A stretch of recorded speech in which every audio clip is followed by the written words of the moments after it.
আসসালামু আলাইকুম দর্শক, প্রত্যয়ন রিলেটেড নতুন আরেকটা ভিডিওতে সবাইকে স্বাগতম। আজকের ভিডিওতে আমরা পারিবারিক আয়ের প্রত্যয়নপত্র নিয়ে আলোচনা করব। বিভিন্ন প্রয়োজনে আমাদের পারিবারিক আয়ের প্রত্যয়নপত্রটি দরকার হয়ে থাকে, তাই আজকের ভিডিওর টপিক পারিবারিক আয়ের প্রত্যয়নপত্র। এবং শুরুতেই বলতে চাই, এই পারিবারিক আয়ের প্রত্যয়নপত্রটি কিন্তু আপনাদের ইউনিয়ন পরিষদের চেয়ারম্যান, পৌরসভা বা সিটি কর্পোরেশনের মেয়র প্রদান করে থাকবেন। তাহলে চলুন শুরু করা যায়। শুরুতে দেখতে পাচ্ছেন এই মনের প্রত্যয়ন করা যাচ্ছে। এখানে আপনারা আপনাদের নামটি লিখে দেবেন এবং তারপরে আপনাদের পিতার নাম, মাতার নাম, গ্রাম অথবা মহল্লা, তারপর ডাকঘর, তারপর থানা বা উপজেলা, তারপর এখানে আপনাদের জেলার নামটি লিখে দেবেন।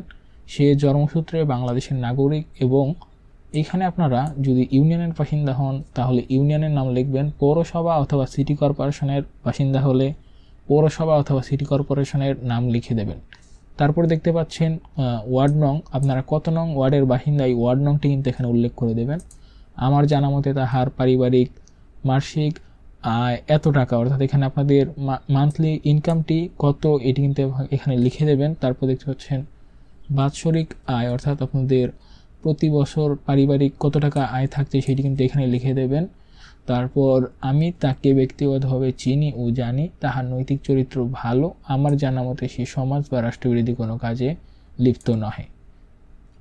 তারপর এখানে নিচে দেখতে পাচ্ছেন আমি তাহার সর্বাঙ্গীন মঙ্গল কামনা করি, এবং এইখানে কিন্তু চেয়ারম্যান অথবা মেয়রের সাইন আপনাদের নিতে হবে। আপনারা যদি ইউনিয়নের বাসিন্দা হন তাহলে চেয়ারম্যানের অথবা পৌরসভা বা সিটি কর্পোরেশনের বাসিন্দা হলে অবশ্যই মেয়রের সাইন এখানে নিতে হবে। আপনারা কিন্তু এই পারিবারিক আয়ের প্রত্যয়নপত্রটি যে কোনো কাজে ব্যবহার করতে পারবেন। এই পারিবারিক আয়ের প্রত্যয়নপত্রের পিডিএফ ও ওয়ার্ড এই দুই ধরনের ফাইল লিঙ্ক কিন্তু ভিডিও ডেসক্রিপশন বক্সে দেওয়া থাকবে। এছাড়াও আপনাদের যদি অন্য কোনো প্রত্যয়নপত্র প্রয়োজন হয় তাহলে অবশ্যই সেটি কমেন্টে জানান, আমরা সেই প্রত্যয়নপত্রটির পিডিএফ ফাইল আপনাদের দেওয়ার চেষ্টা করব।